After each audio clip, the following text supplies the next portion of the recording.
Welcome back to the Personality Hacker Podcast. My name is Joel Mark Witt. And I'm Antonia Dodge. And we once again are joined by our co-host, Dr. Dario Nardi. Welcome back to the podcast, Dario.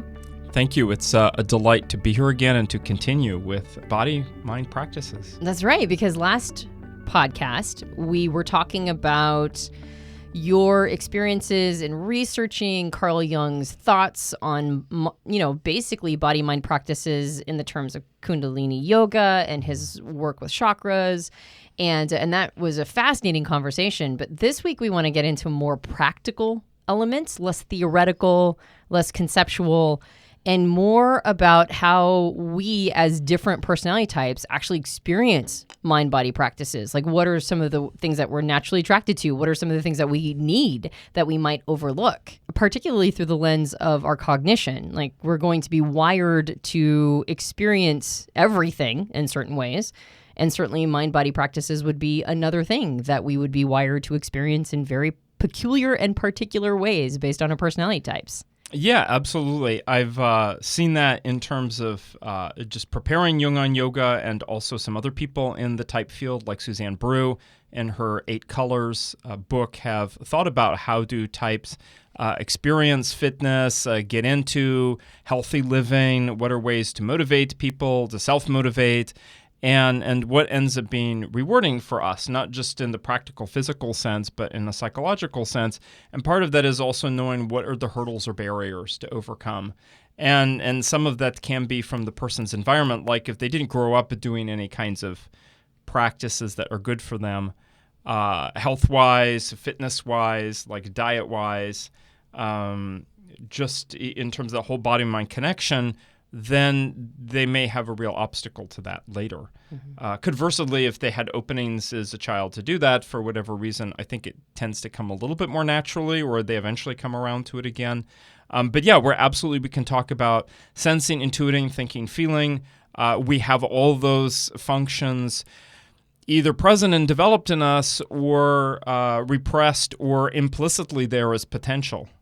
Yeah. So before we go into the specifics, just laying some groundwork, would you say that the practices that are most rewarding to us are the ones that tend to be challenging and we push through and do anyway? Or are some of the practices that are most rewarding are the ones that feed our natural wiring?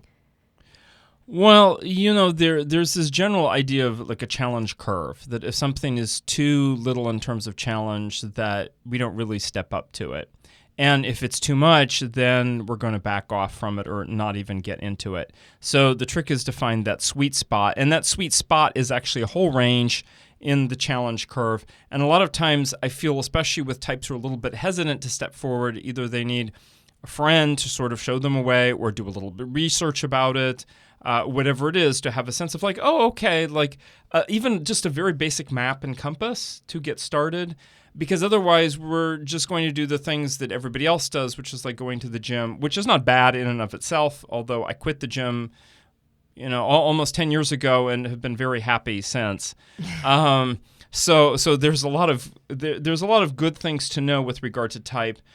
And when we say body-mind practices, notice I didn't say mind-body, which is the academic phrase, which puts mind first in the driver's seat. And in this case, like we talked about last week, the nervous system is something that runs throughout the whole body. There are, scientists coming forward saying that maybe we should consider the gut and the heart as secondary brains. We have hormones, which are essentially, the body, the neurotransmitters that run throughout. Everything we do actually impacts the nervous system, even when we're just doing nothing. I mean, that also impacts what we're doing. And we live such stressful lifestyles for so many people in a, quote, modern world, which offers so many conveniences. Why is it so stressful? Well, one is that people are, overstimulated in ways that you mentioned this before are unnatural to our heritage and what we've practiced. So finding out in terms of type, like, what are your strengths? What are the things you're going to be drawn to? What are some of the challenges going to be? What is body-mind practice anyway? Like, that's what we're going to get into today. Yeah, I'm glad you mentioned that, because in the laying the groundwork piece, I was going to ask and I'm glad you transposed those from mind body to body mind, because that's really the focus, is the body practice. Because most of us, particularly the listener, is probably somebody who is interested in things of out of a cognitive nature. That's why they're here. That's why they're listening to this podcast. And they're probably a bit autodidactical. They learn on their own and they seek a lot of things that really feed the mind. But let's put the body first for a small amount of time, and maybe we could define what some of those body-mind practices are. And now we can we can talk about them as we go through how the various types experience them in more specificity. But just as a generalized idea, maybe the listener, for the listener that didn't hear the last podcast that you were on with us, what would be considered a body-mind practice? So a body-mind practice is something that engages both the body and the mind. So, for example, going for a jog is not a body-mind practice. Trail running is a body-mind practice, because as you're running along this natural trail, especially if you've never done this particular trail before, very rarely, your mind has to be working all the time in task mode. What is this? What is this? Don't want to trip over here. Can I jump over this mud over here? And you're using your body, you're moving at the same time. So there really is this concurrent involvement. Meditation, at first might think, well, what exactly is that? Let me tell you, if you need to sit still, many people are surprised for more than 10 minutes, not to mention an hour or 3 hours, and then just do silent reflection on their own stream of thoughts, or focus with breathing exercises on their breath, chant for 31 minutes, like whatever it is. That can be really particularly challenging for both the body and the mind. And the point is, in these cases, what we're trying to do is stimulate, and I would say stimulate the parasympathetic nervous response, the vagal nerve system. What we're trying to do is essentially rebalance the autonomic nervous system to get us out of the fight or flight response and out of the screaming monkey mind that keeps people in sort of loops. More broadly, what we're trying to do when we look at all of the challenges that people face mentally, like anxiety, depression, PTSD, and so on, there's really fundamentally two things are going on neurologically. One is that they're trapped in a loop. Like depression and anxiety are both being trapped in a particular, different loops, but in a loop. Or it could be something like PTSD, where the person is very sensitive to stimulation. And in this case, they've lost some control over their own experience and are sort of at the vagaries of things that happen in the environment. So we're building, even as we're working with the body-mind practice, we're still building the mind and working with the personality. And I think people will actually be pleasantly surprised by what comes to mind when they do a body practice. And this is part of the alchemy, that the more you do your opposite function in, I want to say, like a thoughtful container, and that's a whole other thing. What is a container? In a thoughtful container, then you really can actually benefit your own preferences and continue to grow in your favorite ways. Yeah, our body isn't just a vehicle for our minds, which host our personality, is basically what you're saying. That there's a relationship that the body and the mind have with each other, that one could argue that maybe the personality is spread throughout the entire nervous system to some extent. And so when we cut ourselves off from the body, then there's a big part of who we are that we are that we're basically divorcing ourselves from. There are parts of who we are, our identity, our personality, that are living beyond just the mind's ability to generate thoughts and scan for them. That it's a complete package. Yeah, and the reverse is also true. People may not realize to the extent that they carry around programming and scripting baggage that is stored sort of, I would say, like in a matrix in the limbic system, but really activates the whole body. That is around the things that happened in their upbringing that were, once, it could be stuff that they remember, like being mugged horribly once or something like that. It can be things like repeated abuse in childhood, whatever it is.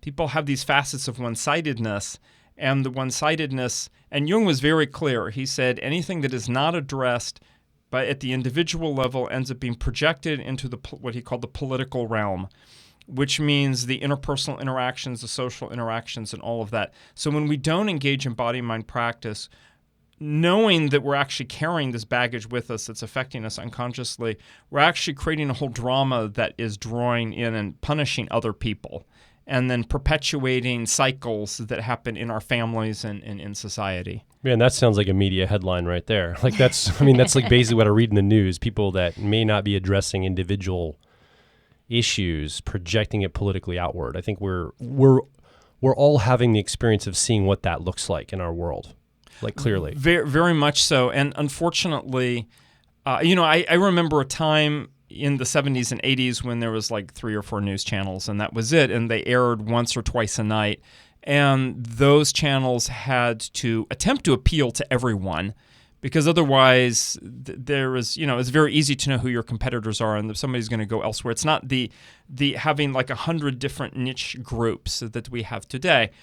And I compare that to how it is now, where the role of the 24 hours news cycle is essentially like an addictive game that a person might play, like a video game, which is designed using fear and anger in order to get people to come back and to come back and to come back.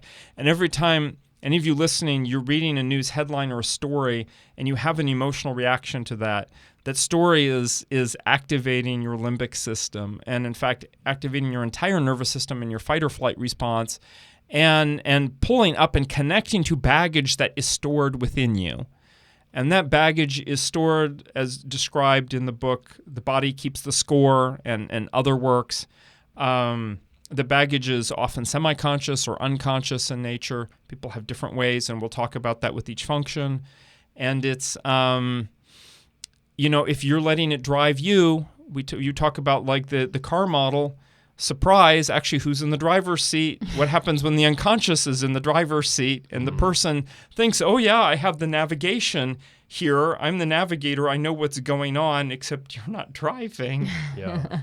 Yeah, like hundreds of thousands of bloggers projecting their own shadow work onto everybody else, while simultaneously, almost with precision accuracy, creating these headlines and articles that are designed almost like fast food is designed to taste a certain way on the tongue, designed to trigger a response in their audience. And then the cycle just keeps going.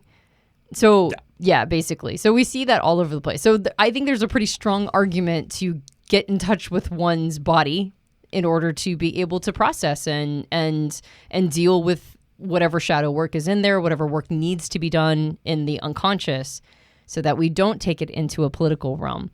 So if we want to, we can head into how different personality types experience that body-mind work. Yeah, and I was just going to ask, you've done brain scan research. You wrote the book, Neuroscience of Personality. You've seen people's brains light up. Do these practices actually alter the way people's brains show up on the brain scans over time, or your own brain scans on yourself, or Oh, whatever? yeah, absolutely. So, since I started in 2006, I've been looking at people as they do short meditation sessions. I've looked a few times at before and after, like a training or experience that allowed people to deepen their meditation practice. And of course, many other people have also done brain imaging on individuals who are doing some kind of meditation or breath work or something like that. So there really is no dispute that these activities change the brain. The question is, how exactly are they changing the brain, and how lasting is that? Like that's a legitimate question. Personally, I found the way I look at it with EEG, at least, is that there's 4 or 5 levels or depth in terms of meditation. One of them is the person who comes to me and is like, well, I've never really practiced any kind of meditative technique before, but I'll sit here and like try and quiet my mind. And they might get to level 1, or quite frankly, much of the time, like literally nothing happens. Like they just close their eyes, and it's the same as when their eyes are open. I mean, there's some classic signatures we see in EEG that happen when a person's eyes are closed. Of course, those are going to happen. But beyond that, it's nothing special. Then a little bit deeper, a person can be like, oh, I can quiet my mind. I can just turn it off. And I love to do this when I do live demonstrations. So I bring along like a little EEG headset with me, and I'm in front of a crowd, and the EEG headset, it's a Bluetooth, and it's on, and I'm just showing my brain activity. And then I'm like, okay, now I'm just going to stop it. And I know how to stop it. And for me, it's not closing my eyes and going inward, because that just activates my imagination. It's to stare at some point outward and just keep staring at that point. And my brain activity within like 3 or 4 seconds just goes to nothing. And so that's really powerful to know, even that people have different ways of getting to a point where they can just like let their brain rest. You know, we all deserve rest. Your brain deserves rest too, especially for, you intuiting types who like just loathe the idea of having your brain turned off for a while. It's okay. You can turn your brain off. It's actually very healthy in a sense. Now, of course, the resting brain is not that much more at rest than an active brain. Nonetheless, it's still, it shows like the person knows how to get relaxed. Beyond that, there are things like when I looked at Deepak Chopra's brain, as he did a variety of meditation exercises. So he visualized a mandala, and visually looking at that, he repeated mentally in his mind mantra, which is like a verbal affirmation that you repeat. And he was able to completely quiet all of his brain except for the one relevant region for each of those. So like a right brain visual region for the mandala and the left brain auditory region for the mantra. And so that selective use of being able to control the brain, of course, is very exciting for me as an NT type. Ooh, it's like I can learn to control my brain. And there's more. I would say that the last piece I'd want to mention is this really wonderful state. One is just being able to get into an alpha state, so-called alpha state, which is normally associated with relaxation in general, like doing meditation, listening to music, sometimes recalling the past, like these things that activate the limbic system, but in a positive way. And the fact is that sensing folks tend to be better at that, which they start off a little bit on a better foot in terms of being able to do that. On the minus side, sensing folks also tend to be more anchored into their habits because of it. And so they then need to get out of that alpha state because of the pleasure and the sort of the body-mind connection that comes with it.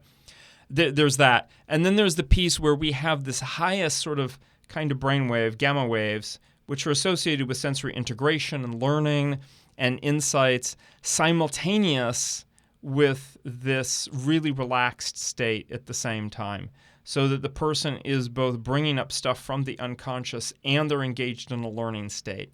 And that can show up as those alpha waves like body connection and being in this learning state. So this means, what it means in practice is the person is having insights and they feel them. Or stuff is coming up from the body and they feel it and they're having insights about it. And what a great combination to see. So that's very nice, and it takes a lot of work for a person to be able to get to a point where they can do that without some kind of assistance in some way. And so those are the things for sure that I've looked at, in terms of the science. And many other people have looked at stuff and seen the benefits. So let's talk about, let's just go with, you just mentioned sensing and intuition, or people who use sensing and intuitive functions as their primary perceiving function, and some of the differences in meditation and getting into certain states. Let's talk about body-mind practices in terms of what's most rewarding, what's highest leverage, what are some of the challenges in finding the sweet spot that you mentioned before, something challenging enough so that you're actually making gains, but not so challenging that it's discouraging and you abandon ship. So for sensing types, what are some of those body-mind practices? Sure. So sort of the things that open the door are going to be things that promote physical fitness, that promote practical stress relief, like after work, things that would promote stretching, weight loss, improvement in appearance, raising their energy. And in a way, they don't really care what it is that they're doing or the nuances of it, as long as it's actually effective at delivering in one of those areas, and preferably multiple ones. I think that's how they can be motivated, is that appearance, flexibility, and energy. Where they will hesitate on or not go into is the stuff that involves the mental life and the imagination. And so if they add in something that's like a meditation, for example, with visualization, that can be very nice. Do a little bit of like a breath work, for example, like holotropic breath work or shamanic breath work, where images will come up from the unconscious. The same shamanic drumming, something will come up from the unconscious, images, and this is an opportunity that not only will they feel better physically because they did something relaxing, but also there's the stuff to start to grapple with in some ways. I found in general that those with extroverted sensing, so those are the SP types, are more, either they're like completely not interested because it's not part of their context that they're in. They're like, why would I do this? Or when they do get interested, they're fairly willing to try new things. And because of the stuff that I described, like the images coming up from the unconscious and so on, that sort of appeals to their introverted intuiting, which is latently there and is going to happen. With STJs, my experience for those with introverted sensing is needing something more low-key and more gradual. That's like a little bit here and there over the course of a day or over several days. So it's small things that they can do. And what's interesting is that there are techniques that involve like breathing or eye movement or tapping that are seem like they're almost nothing, like the tapping, but actually can be very effective and is not extreme at all, and it actually is a body-mind practice. And for somebody using introverted sensing, the intuiting aspect that would be called up for SJ types would be extroverted intuition. Is there a way to bake in some of that extroverted intuition into a body-mind practice? I'm probably not the best person to ask about that. There is sort of a tendency to avoid some of those things. Where I do find there are some openings, one is if it's part of a person's heritage, then they're willing to try something new and weird and different because it's like, oh, it's part of my heritage. I would say another is like, don't make it too heavy. Allow it to be light. Have some fun with it. Do some storytelling with it.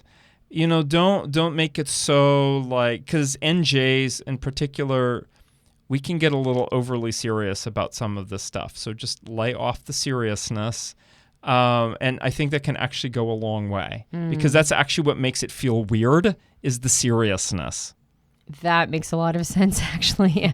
That's because a lot of people in this realm that are teaching it are those that have been had awakening themselves through it. And that's a lot of NJ types using introverted intuition, tapping into their extroverted sensing was a game changer. And so now they want to teach it. Now they want to be the person who's teaching it to others. If it's a game changer for you, you're going to treat it with a lot of seriousness. And so you're going to hope that your students are also seeing it in a serious way. But this idea of lightening it up and making it so that this is, this doesn't have to be, every experience doesn't have to be a life changer. It's just something that happens over time. Not every single body-mind practice is going to have some sort of Damascene moment. Like it's going to maybe just be, over time, this is just what's healthy for you. And it's healthy for the body and the mind collectively. So you have a complete experience. Yeah, absolutely. Fantastic. So flipping over to the other side for the intuitive types, what are some of the body-mind practices that appeal, that are particularly leveraged, and what are the challenges that they might experience? So for intuiting folks, what I often hear is, big interest in things like visualization, dream analysis, using active imagination and techniques in some way, following along like with a reading in a book, for example, it's describing what's happening, reading about other people's experiences. Sometimes I think that's more for the extroverted intuiting folks. And they're motivated to do anything that I would say like either sort of parts the veil of reality in some way or like helps us step outside of that matrix-like thinking that's there. It's like, oh yeah, there are like these other perspectives. And so I even see like extroverted intuiting folks can do like 5 different practices once or twice just to get a sense of what they are even. And that actually provides them with that multiple perspectives, that movement that they're looking for. Whereas NJ types with introverted intuiting tend to be more like, here are the 1 or 2 things that I do, and I'm really going to immerse in those. And there's almost always some kind of like, there's a meaning level component that they're very interested in. So what is for like NFJs, what is the meaning of my dreams? And we're going to analyze those. I don't think that's so much NTJs because there's not the extroverted thinking there. It's more like, how did it move me? If it moved me, great. If it didn't move me, then what is it doing? So I think anything that parts that curtain of reality that brings up, sort of opens the door to the person's potential in a way that maybe they didn't think of before. On the minus side, they do actually need to do physical stuff. And so, yes, stretching can be unpleasant. All of those things that can be sort of bugaboos, either in terms of difficulty, Like when I went rock climbing, that was a pretty scary experience at first, which I'm sure it would probably be for a lot of people. But I enjoy physical things, but I have to emphasize that I wouldn't necessarily want to do tornado chasing, for example. Like that's a bridge too far, or even hang gliding or something like that, which I'm not sure those are body-mind practices, but they would really scare me. Like that, I'm not ready for that yet. At least we'll say that. What I think would help the intuiting folks, slow breathing. So we're focusing on breath work and Vipassana. So it's like, okay, I have to live with my mind and just observe it without playing with it. So how are they going to do that? Craft activities. So let me create an embodiment, like painting, for example, is an adjunct to their body-mind practice that is going to express the unconscious, but in a physical way, using their hands, using their eyes, the same in music. And I would say this is true for a lot of people, but in particular, we're asking what is the avenue to take it out of the realm of intellectual discussion, because of course that can often be an interest with intuiting types, and into something that's more profound. And then I would say the hardest thing is actually making it a practice. Mm-hmm. That means you keep doing it. So especially for you NJ folks, keep doing it, and the keep doing it doesn't mean like for 3 months. It's how are you going to bring it as a new habit into your life? And conversely, for the extroverted intuiting folks with that bugaboo of introverted sensing, how are you going to get out of your bad habits? Mm-hmm. And so there's where the work lies. I was going to say, what do you mean in particularly NJ types? The NP types can't figure out a schedule or a practice to save their life. Sometimes we really struggle. So what I'm hearing is for those of us that are on the NP-SJ polarity, for introverted sensing, it might be opening yourself up to this new weird thing and then just sort of like dipping your toe in slowly because this thing might be out of your frame of reference. On the other side, for the NPs, it's you might embrace it, but then now you have to routinize it and really turn it into a practice, not just something that you've like tried a couple times and gone, well, that didn't work, because you kind of you have to have a little bit of faith that it's a practice over time. Absolutely. And with the introverted intuiting folks, there is this trust in the unconscious processes.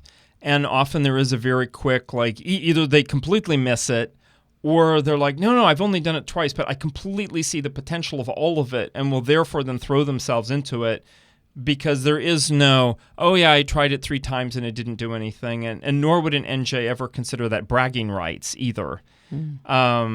So nonetheless, there always comes back to, but there are creative projects that are more interesting, or I can just slide on the benefits from it. The biggest challenge for NJ types is tunnel vision. And the tunnel vision where there's the insight that becomes the all-powerful insight, or the creative project that's the center of gravity. And then they lose perspective on the stuff around them. And so you really need, NJ folks, is a practice that helps you break out of your tunnel vision. And making sure it's experiential. Yes. Yeah. And so with extroverted sensing, you've got the people who are willing to go to the experience, but then they need to open themselves to like you said, the symbolism, which might pique the interest of their introverted intuition, but also might be scary. Yeah. And for the SE folks, they can also repeat something for months or years that the intuiting folks were like, oh, I got the meaning of that almost immediately. And it took 3 years for, say, the ESFP to arrive at the same conclusion. And that's true of all of us. Like the inferior or non-preferred functions just have a bigger circle of time that takes so long. We will be right back. If you're focused on personal growth, I think you'll resonate with our core content over at personalityhacker.com. We want to see you understand how your mind is wired so you can generate motivation, improve social skills, find career opportunities, and master excellent decision making. But a quick warning. We are advice and action focused in all of our articles, podcasts, and videos. This means that we attract people who like to be challenged to become excellent, to take action, to put in the work to optimize themselves, not simply just gather more information. If you are committed to personal growth and ready to radically find your inner truth, then come over and be a part of our growing community of like minds at Personality Hacker. Now back to the show. I want to talk about this idea of permission. Because we've talked a lot about, especially intuitives, living in their heads, in their imagination, and the need to move down into a body practice as well, not just in the head. And as we're talking, I'm having this insight come up for me, almost an intuition of my own that says something to the effect of the reason why intuitives live in our heads, or one of the reasons, might be we don't feel permission to be weirdos and woo-woo in the world. And weirdly enough, I watched people go through the Young on Yoga experience, Dario, that you led people through, and even my own practice as I start to do more body practices in combination with my intuition. Weirdly enough, it gives me more permission to be intuitive. It gives me more permission to be the weirdo in the world and think outside the box and think about practices that it gives me a mechanism, I guess, to have these practices that kind of feel weird at first, right? Breath work, imagining things. I'm like, come on, science says this isn't real. Like, I have this little thing in my head saying this can't be. Chanting and mudras. All this stuff. Yeah, this kind of stuff. It gives you a framework for it when you start to really make it tangible that actually gives me more permission to be more of how I am. It gives me a sense of like holistic showing up as an intuitive in the world. And so I don't know if that's something you've experienced as well or seen in students that you've guided through this, but I'm having that insight right now. At least for me personally, that's been the case. Mm-hmm. Yeah, it's certainly, one I want to say is that many of the body-mind practices have long traditions, even if the way they arrive in contemporary society have been contemporized, and given this very modern packaging and so on. So some of these things may be weird to people in the West or in New Jersey or wherever it is, yes, but they're not weird to people living in Calcutta or people living in Istanbul or whatever it is. Of course. Right. So a lot of it is just saying, and this is the advice I always have for SJ folks, is like, it might be tough, but go live in a different culture for a while. And if that's part of your work reassignment or something, like go do it, because you will learn so much from being in a different culture. And this is really advice for everybody. And I really want to get back to it, this idea of like being in our heads. Isabel Myers said that all of the functions are mental functions, including sensing. And Jung talks about, and the literature in general, like in Buddhism, talks about everyone begins in their head. I mean, as adults, not as children, but when you encounter a person, they're starting in their head. What that means is not that they're intuiting types or thinking types. What it means is that their consciousness is within a story. Okay, so it's like the red pill, blue pill thing. The person has a script, they're wearing clothes, they're using props that are typical for a sensing type or a thinking type or whatever it is, and they're behaving a certain way. And according to their type or their culture's permission for how to be their type, how to embody their type. And body-mind practices are designed, and they will take you out of the stage, and you're going to be like, oh my God, I'm wearing this outfit on the stage, holding these props, and maybe those fit your type, and maybe they don't, but like now you have a choice, because like why would you just limit to this? So this is true for all of the folks. I mean, there are people who I've met who are SJ folks who really found that their upbringing, their environment was stressful, stifling. There was something deeply wrong. And especially as things became more popular, like almost as many people in the United States now go to weekly yoga as they go to church weekly. So there it really is. And they're like, well, a lot of people are doing this. Let me try this. And so as things proliferate even a little bit more, it gives them an opportunity to step out. Then there's stuff that starts to happen unconsciously. They start to see, and they, I mean everybody, starts to see, oh, like there's a different way to be. Like feelings are coming up that I was unaware of. So in a sense, it's like bringing the therapeutic process to all of society, which will necessarily then take people out of the illusion of the stage and into more, I mean, that's what type does, doesn't it? It takes us out of the illusion of the ego to at least be like, oh, there are other people with other mental processes. So type is actually something that takes us out of our mind in this general sense. And then imagine the next step beyond that. Yeah. I think what you're talking about, Joel, is a little bit of an overcompensating energy that intuitives sometimes have, where they push away things that will make them feel even more like weirdos. And in some ways, sometimes sensors are more adventurous in these kinds of things because they're not trying to overcompensate for anything.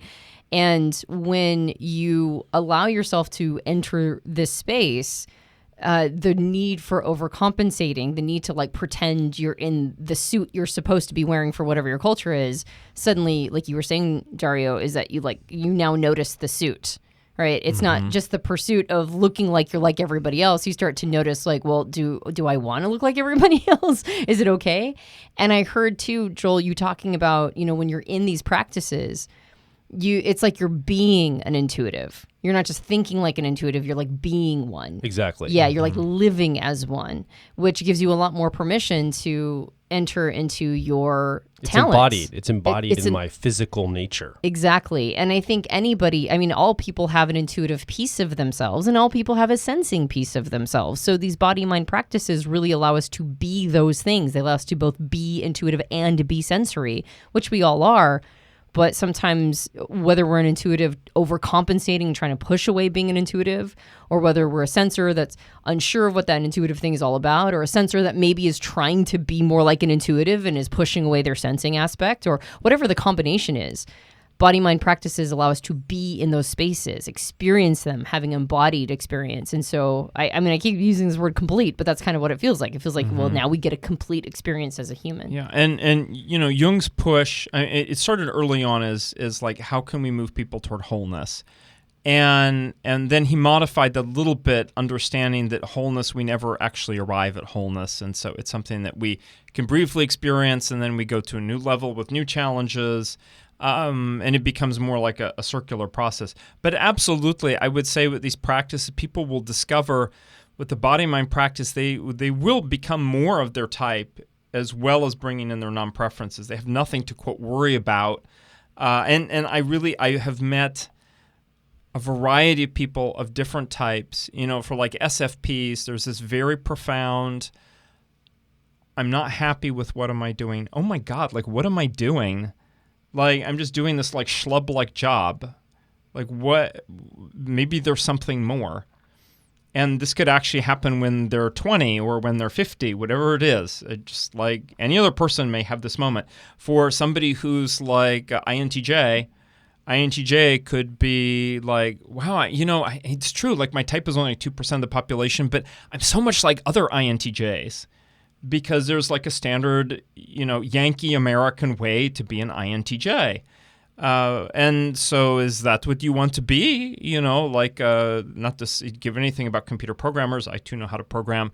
But it's like, is that what I want to do? Or is there something more to me beyond that?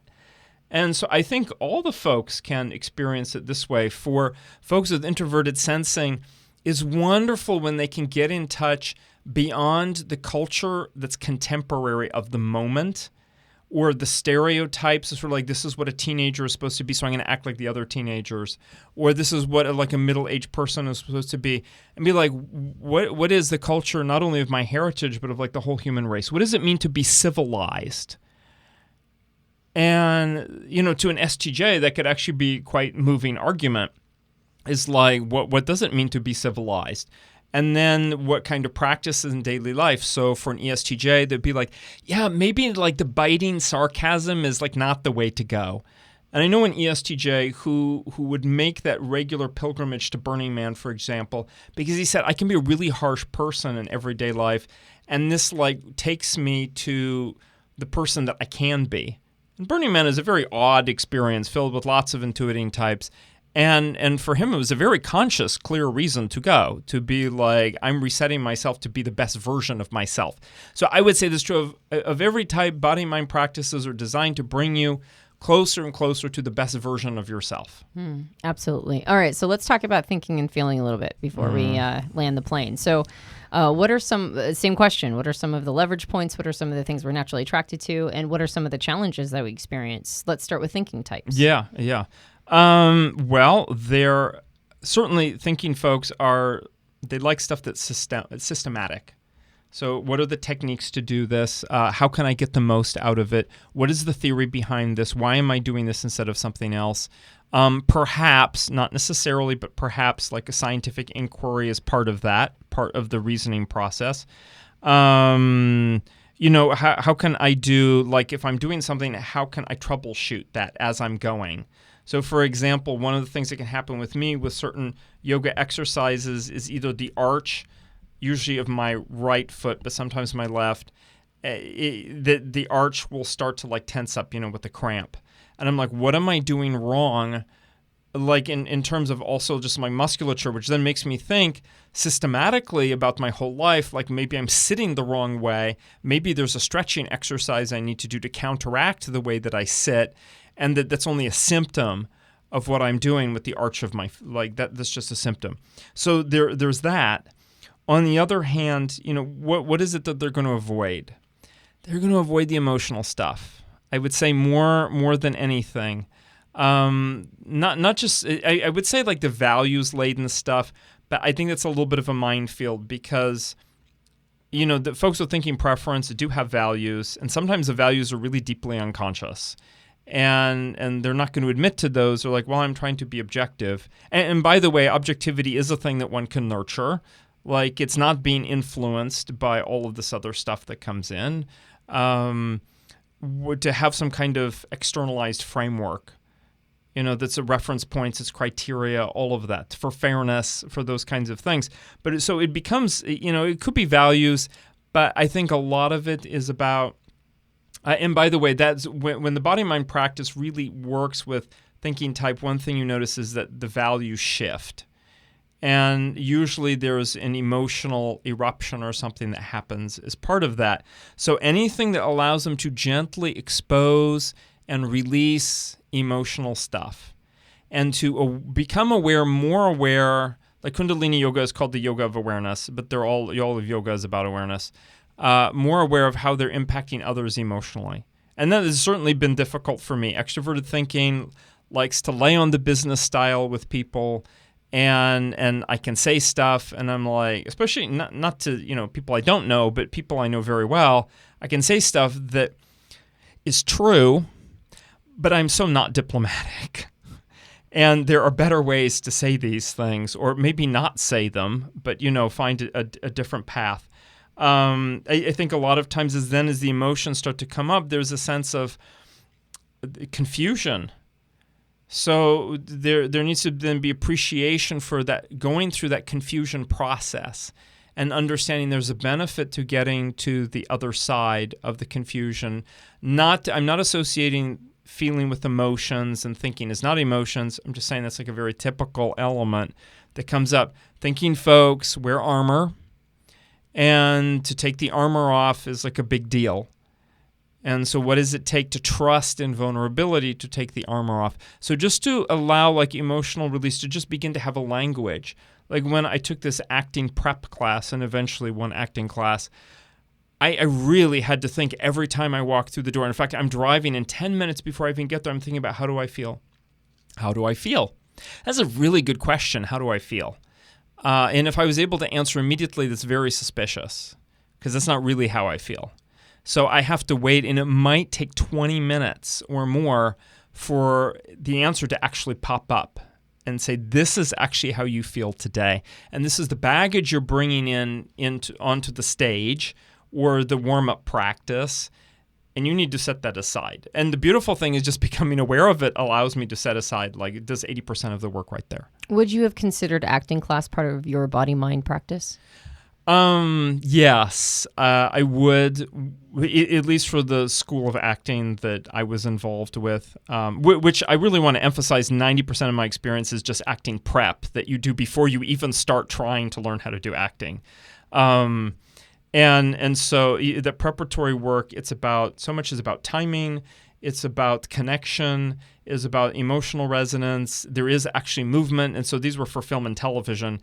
So even the experience several times where I'm on a stage, I have to memorize lines, I'm supposed to be moving, there are other people moving, the camera is moving, and then I need to maintain emotional authenticity, and which is really a certain state of mind. So it was very for me, it was very extroverted sensing and feeling function, and also some other elements, I'm terrible at memorizing stuff, that were quite challenging. And to bring all of that, so there's a lot of juggling of different threads of stuff, and to be able to do all of that simultaneously, it's just not easy. Yeah. What's the style of acting you studied, just so we know? It's the Meisner School. Fantastic. Yeah, I could see that being something that would be something that like, because we're just, I mean, we're talking body mind, but it's like psycho, spiritual, emotional, and the emotional piece comes in. And I know for myself, a big piece of why I do body practices, so work out and, you know, try to eat well and that sort of thing, is because I'm kind of almost tapping into my STP part, which is like the optimized performance,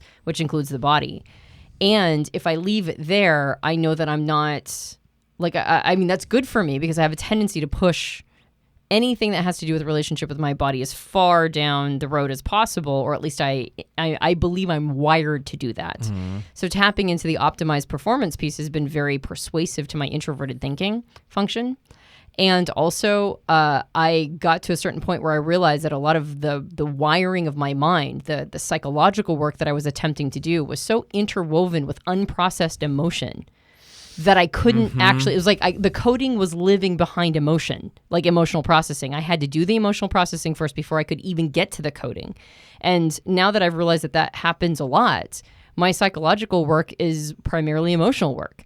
Because if I don't have emotion attached to something, I'm very good at reprogramming my mind. I'm like excellent at it. And so what are the sticking points? What are the things I just can't seem to ever access? Or I go in, I think I've reprogrammed myself, but here it is. It's popping right back up. And it's always because there's emotional processing that needs to happen. So any body-mind practice, you were talking about things like tapping, which Joel has been doing a lot of tapping, and emotional process and release work, which he's helped facilitate with me, you know, on a number of things. And then I just know it's going to take time. It's not something that just happens. I'm working on some family stuff right now that I've been working on for a little while. Some members of my family that I'm like, okay, it's just I've got to go through all the emotions, and that includes all the ugly ones, all the lower self stuff, all the rage and resentment and jealousy and frustration, all that stuff. And when I'm petty, I just go, this is a part of it. And I know I can almost feel myself at a moment in that process where I know on the other side is access to programming myself.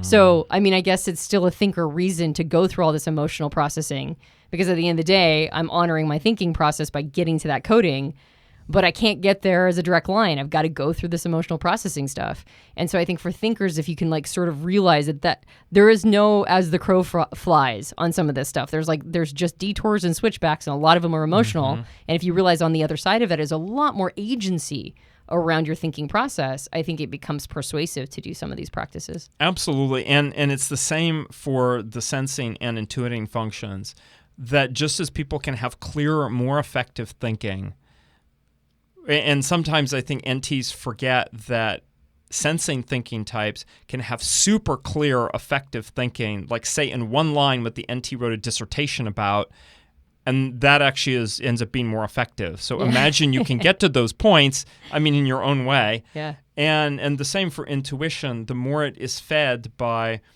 the sensory world with data, with experiences, as opposed to just like, yeah, I grew up in this one neighborhood and I just rely upon my daydreaming based upon that limited little like, you know, snow globe of a world, that's very different from the feeling that actually goes out into the world. And I think it's particularly true.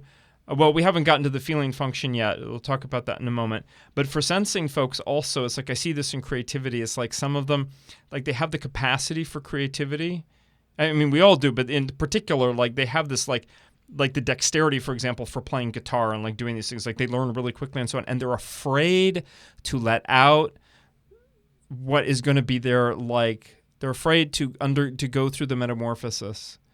You know, that's really going to say, you know, that I'm just going to release this part of me that's this inner weird, screwy part of me, that because they're afraid it's going to be completely mess me up, like it's going to be rejected, it's going to be ridiculous, and maybe it will for a time. But we really, I believe, through these practices end up the better version of ourselves. Yeah. Yeah, it stretches, like the other side of these polarities in particular stretch us and then adorn the things that we already believe are our strengths. So you mentioned we haven't talked about feeling yet. Let's do that. What for feelers like myself, how does this show up for us? Well, one I see in the body and mind practices is there's a lot of interest in processing emotional stuff in the beginning. So there's like, how can I get through this breakup of a relationship, or how can I forgive so-and-so? So there's how can I practice gratitude, loving kindness, these kinds of things, which is in a language that makes sense to them, even if they haven't actually experienced these in a deep way yet. And because there are like a different levels to all of, there's forgiveness and then there's forgiveness. So they're really motivated in a lot of ways. Anything that can positively impact like belief in themselves, belief in others, broken relationships, how to move through life, gaining confidence, all of that. On the minus side, what I personally see is one of the biggest obstacles for folks with a feeling preference is projection. Now, everyone, as Jung pointed out, does projection. With the thinking folks, we try as best as we can to be objective. Of course, we're not necessarily objective because there's always a matrix of values underneath that underlie that objectivity. Nonetheless, so what is going on with projection? In practice, that means demonizing and idealizing the people around us. Those could be family members, spouses, children, public figures, like everything, boss, role models, like all of these things. So this polarizing into demonizing or vilifying and then making as a saint and idealizing. And these can be very motivating, but as many feeling folks will tell you, it can also be a great challenge because then how do they know when to let go of a bad relationship when they've idealized the other person? So I mean projection in this specific way. I also feel that as part of this, that's one of those that sort of trigger things.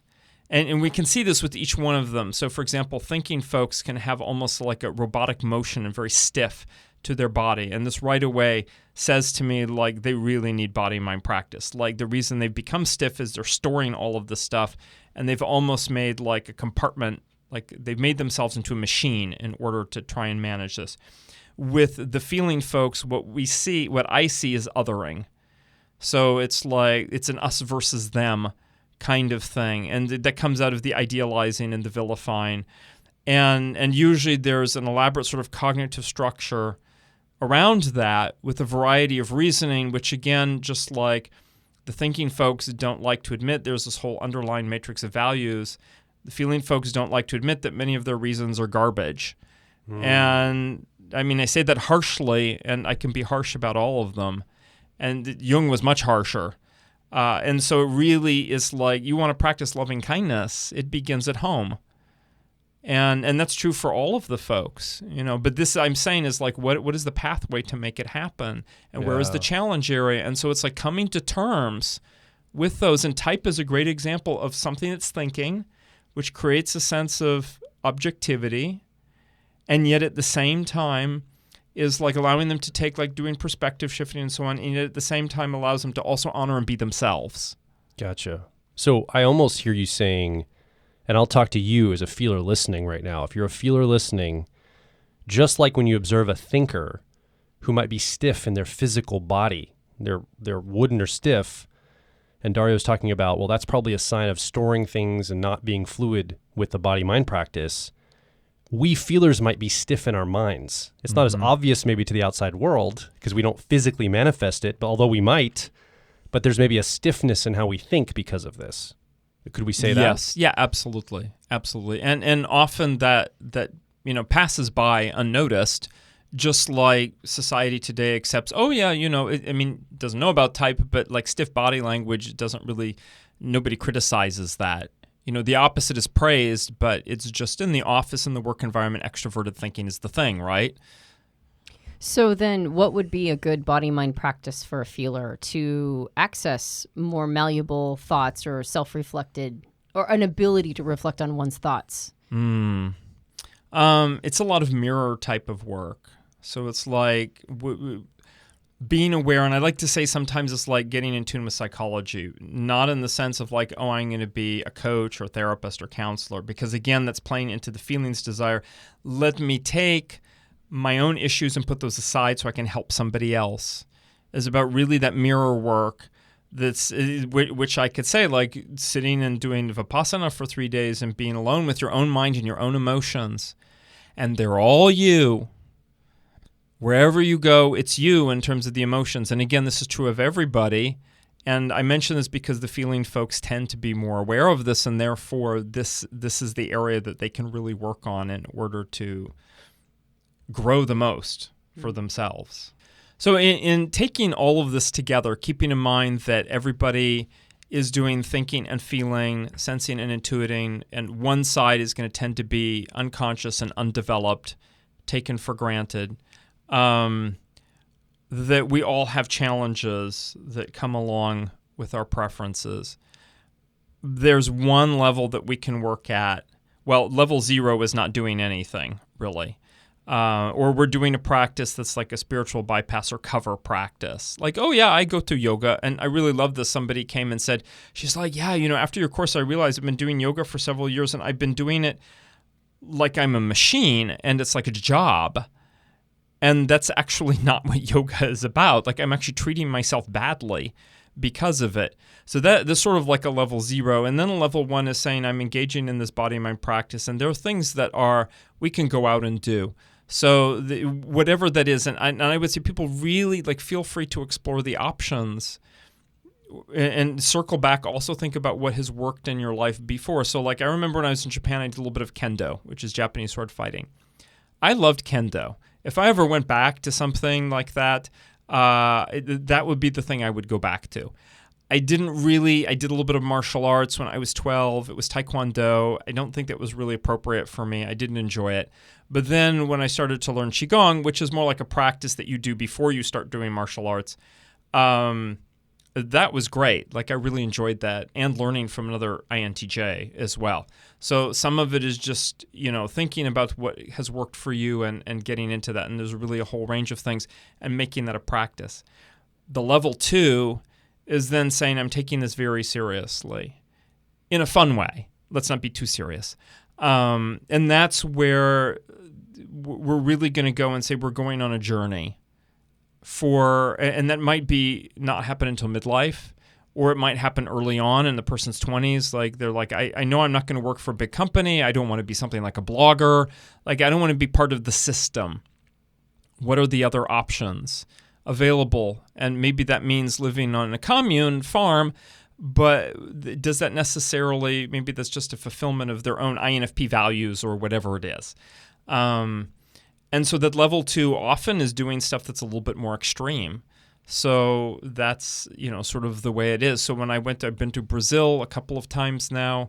There's a lot of shamanic practices that come out of Brazil and Peru and Colombia that are becoming more accessible around the world. When I was in Scandinavia working in Norway, I went to Sweden and I did shamanic practice and learned about that, how to do that while I was in Sweden. So then that becomes like a level 2. And the same if you become a yoga teacher, for example, not just hatha yoga, but really take it as a profession. How am I going to incorporate this really as like a growth practice? Then that's like the level 2 kind of stuff. That doesn't mean that's the only thing you're doing or even the primary one, but it's starting to take up a chunk of life and saying that this is what I'm doing. And I don't know where it's going to lead me exactly. And that's a little bit more of a jump to do. I do believe that the world needs it desperately, to have more people who are doing more than just here is a pill to take to feel better, or here's a blog that's more news analysis or something like that. That there's so much inner work that people need to do, and that also needs to be physical. And where are the resources, where are the teachers, where are the facilitators to do that? So I think there's been a long time, a half a century, where people have talked about coaching and facilitating and all these things we're doing in the workplace. And that's great stuff. And there's a level beyond that, which is not being a therapist, but is like a somewhere in between. And that starts with being that for yourself.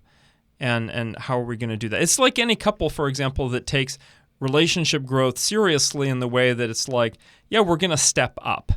And that's what I really mean. It's about stepping up or leaning into your practice in a way that's like, I'm going to learn more about this. I'm going to learn about some other things. And it's very, M. Scott Peck whose book The Road Less Traveled was on the New York Times bestseller list for many, many years. Is passed away now. In which book was it? A World Waiting to Be Born. I think he describes, what was. No, I think even in The Road Less Traveled, he describes what is the sign that tells you that, or tells him that the therapy with the client has been successful, is when they change their spiritual and religious practice. And he said that is the one thing that is like the genuine sign that we've made dramatic progress. It could be to become more religious and spiritual. It could become less religious and spiritual. Whatever it is, the person has shifted in that domain. And he's like, that's a big flag that says that we've really made progress. Yeah, I see people that go to a space where suddenly things that feel incidental are now important to modify in order to support a practice like that. Like suddenly they're eating different, right? Like their food choices are now different because the foods that they were eating before were not supporting their practice in whatever way that means. Or their sleep cycles are different, or like it just starts to affect how they're living their day-to-day life. And now it's become a part of them, right? It's imbued in everything. It's not just something that they're going and doing sometimes. And I don't think everybody necessarily has to jump to that level, right? Immediately. Right. In fact, most people need to take steps, right? Like they got to go from one lily pad to the next, and that's a lily pad a little further down, which is fine. But I observe the, you talked about shifts. I observe how much it really impacts and affects them. And generally everybody in their ecosystem benefits. Just like you mentioned at the very beginning, when you're not doing all this stuff, everybody in their ecosystem gets punished, right? Because of all the projection.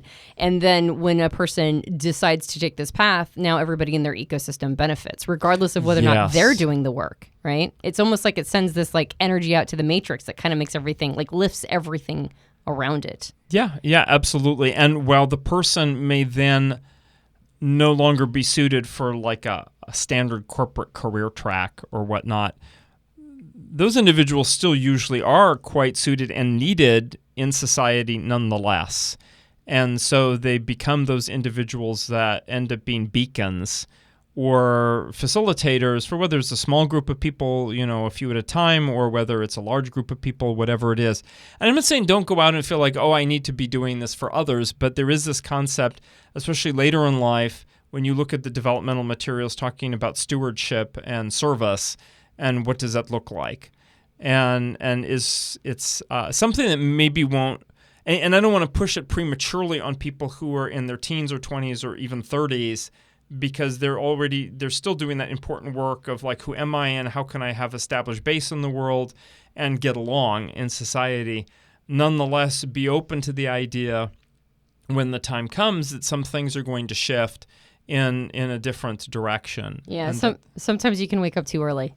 Yes, and it's then it becomes a big challenge. And I have observed that the type developmental challenges always remain, no matter what. That as an INTJ, there's always stuff for myself that is like the feeling element is just there right underneath the surface. And it comes out in different ways, and that isn't always up to me to control like how it comes out. Like it just doesn't work. Yeah. But it does work. It does its own stuff that it needs to, and this is still part of my development. And the same for every person: the thinking, sensing, intuiting. Yeah, and I think when you do something that wakes you up, I think when you're young. The whole, what's the old adage? Chop wood, carry water. Yeah. Wake up, gain enlightenment, and then chop wood, carry water. I think when you're young, you're kind of hoping that the chop wood, carry water isn't waiting on the other side for you. And you're talking about the developmental challenges or like the challenges of the type stay with you. That's your chop wood, carry water no matter what. And so even if you do wake up or gain enlightenment or do a body-mind practice that gives you this Damascene moment or whatever it is, on the other side is more work to do. Type-related, emotional processing, psycho-spiritual, the whole thing is still waiting for you on the other side. So sometimes getting your footing in life is maybe the best course of action right now, so that when you're ready for those, or when you enter that time period, it's not so, I don't know, it's not so jarring that you have to keep doing that stuff. It's like you're in that zone already, so it's going to be fine. Mm-hmm. Yeah, and just as we all have a built-in need to breathe, to eat, to sleep, these like basic functions, we're also built all that we have all the different human emotions. That this idea that the great guru who is sitting on the mountain, that this person is like, doesn't have any negative feelings, doesn't have any anger, whatever it is, that may be achievable for a time while living in a cave.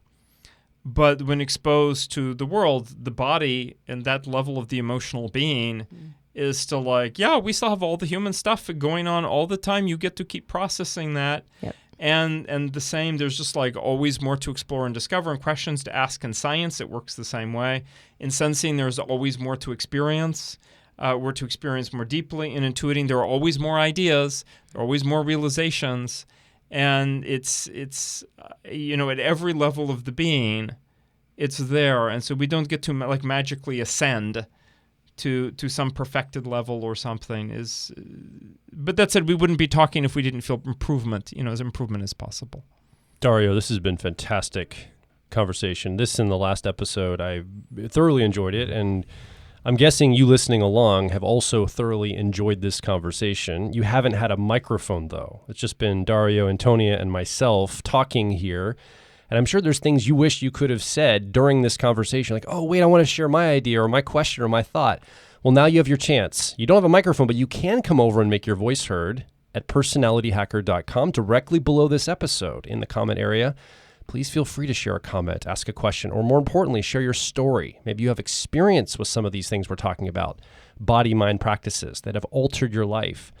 Or you've dabbled with them and it's been a challenge for you to get connected.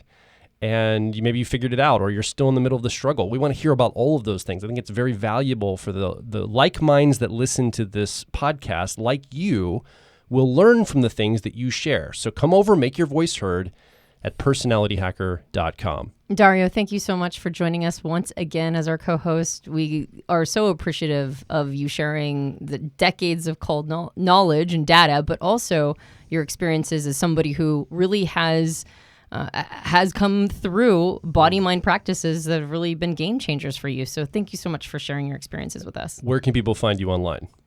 They can find me at darionardi.com. They can find me at radiancehouse.com, or you can simply type in my name on Amazon, DarioNardi. Fantastic. And if you enjoyed this podcast, you can subscribe to us on iTunes and various Android platforms.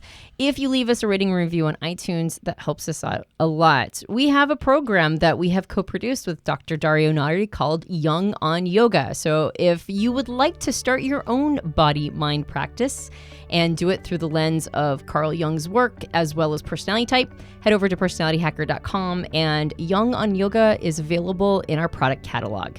My name is Joel Mark Witt. I'm Dario Nardi.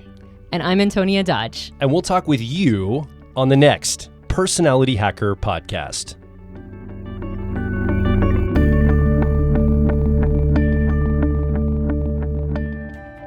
If you're focused on personal growth, I think you'll resonate with our core content over at personalityhacker.com. We want to see you understand how your mind is wired so you can generate motivation, improve social skills, find career opportunities, and master excellent decision making. But a quick warning, we are advice and action focused in all of our articles, podcasts, and videos. This means that we attract people who like to be challenged to become excellent, to take action, to put in the work to optimize themselves, not simply just gather more information. If you are committed to personal growth and ready to radically find your inner truth, then come over and be a part of our growing community of like minds at Personality Hacker.